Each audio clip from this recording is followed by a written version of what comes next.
Now, the NDIS is growing at a faster rate than any other area of spending outside of our interest on our national debt. $5.7 billion of taxpayer funding is about to be dented in Jim Chalmers' second budget, with major focuses on sexual services and psychic appointments. So those are the claims of the opposition.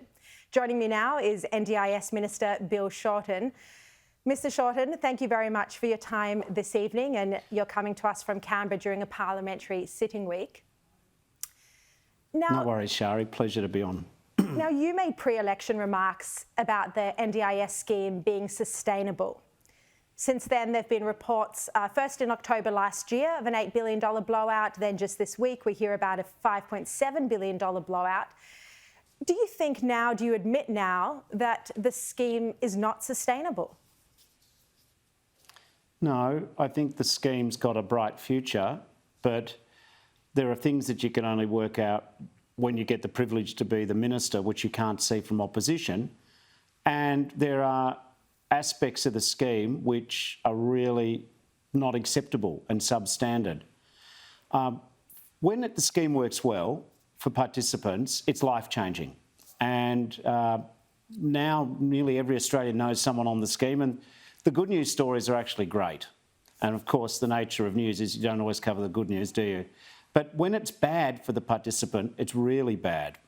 So I think that we can really improve the scheme, the performance for it for individuals in it.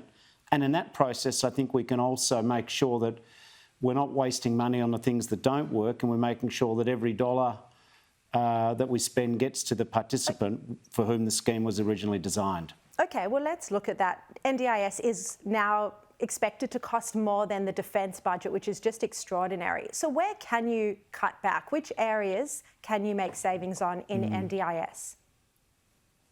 At the peril of risking your wrath, I think that you're looking at it the wrong way round.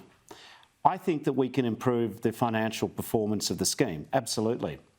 But the question isn't to tell NDIS participants they're too expensive, because they're not. I think what we need to do is invest in the capability of the organisation. When someone gets their initial plan, that's a really important step on the journey in the NDIS. And if we get that initial plan wrong, then a whole lot of sort of negative outcomes happen, including money not being, equitably and appropriately used. So get the organisation better. There's good people in it, but invest in them. I also think we've got to stamp out what I would loosely call unethical practices. That covers the whole range of things, from direct criminal activity through to overcharging to over-servicing. I also think we can make the plan more effective and efficient by longer-term planning. I do think one of the problems the NDIS faces is that it's the only lifeboat in the ocean. What's happened is that since the NDIS has been established, the states have moved away from providing a range of services they used to provide to people. Yeah. And the scheme was only meant to cover the most profoundly and severely impaired. And what's happening, though, is that it's a centrifugal force sort of funneling everyone to it, because nothing else is... A lot of the other services for people who weren't as impaired have simply evaporated. Yeah. So I think there's a range of things we can do which accomplish and meet your concerns, but we do it through the lens of what's the best possible outcome for the person with a disability. We get that right. And then I think a lot of the other anxieties which you're identifying, they get dealt with. Yeah. There's been a lot of discussion about autism being funded by the NDIS, and this is being discussed as one area that could be cut back, and this came into the debate about how to fund the AUKUS submarines. In your view, Mr. Shorten, is autism being overdiagnosed or misdiagnosed here?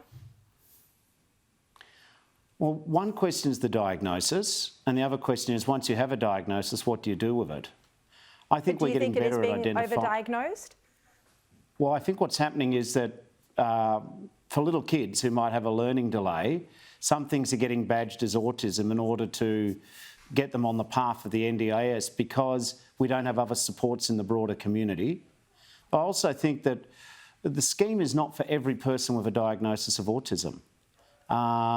Autism, there's various levels of it, and affects people and impacts their individual circumstances differently. I think if we build better early childhood screening and detection, I think if we make sure also that when people are getting treatment for and support for autism, that we're using evidence-based treatments, not just everything goes. So that's an area which we've set up a review, and they're consulting with a lot of people. All of this is, to some extent, I'm ahead of, you've got me sort of at quarter time, half time in the process of reform. Yes, I understand that. And there's still some more work to be done. Yeah. Look, you just mentioned there the different levels of autism. As I understand it, level 1 autism doesn't actually get any funding, so barely anyone is being diagnosed with level 1 autism, and everyone's being diagnosed with level 2 or 3 because that's where the funding is. Is that what you're seeing? I think there is an issue. I don't have the specific numbers to hand, but there is an issue that the diagnosis is following the money, so to speak. And I'm not blaming anyone, but we've got to tackle it. I think I'm interested in the best science and the best expertise. The Telethon Institute in Western Australia, the Olga Tennyson Centre at La Trobe University in Victoria, Griffith University, there are plenty of world-leading researchers, but they agree broadly on the following proposition. The earlier you diagnose a child with a developmental or a learning delay, the better you're going to be to help them adjust. And not every pathway should end up in the NDIS. The scheme was never designed for everyone with a disability in Australia, but we've got to have alternative supports for people. And you were obviously the architect of this scheme. You were there designing it. This is your baby. Did you argue when this scheme started that psychosocial disabilities shouldn't be part of the NDIS? No. The basis of the scheme is if you have Australia's a lucky country and we want everyone to share an opportunity. The opportunity to have a fulfilling life shouldn't be dictated by the level of your impairment. So we wanted a scheme which would provide individual packages of support for people who were most profoundly impaired. There are some psychosocial conditions which profoundly impair you. And so I look at the individual and their circumstances, but what I also think is that we have to be careful of just saying you have a diagnosis, therefore you're on the scheme. You've got to look at how it affects individuals. But part of the challenge also is, and participants tell me and families tell me, they sometimes feel that they get reports, but the people making the decisions don't read them. They talk to me that when the scheme's not working well, it just becomes a sort of maze where you're constantly trying to hang on to what you've got. So I really fundamentally believe, and people in Australia, I really fundamentally believe that if we get the participant experience right at the outset, and you get that right, then I think a lot of the other sort of negative features, which sometimes people talk about, start to get eliminated. See, a lot of participants tell me that sometimes they feel like ATMs for service providers. Now, there's a lot of great service providers, just as like there's a lot of great people in the disability agency. But what we need to do is make sure that it's a much more human, empathetic, less, remote, impersonal experience.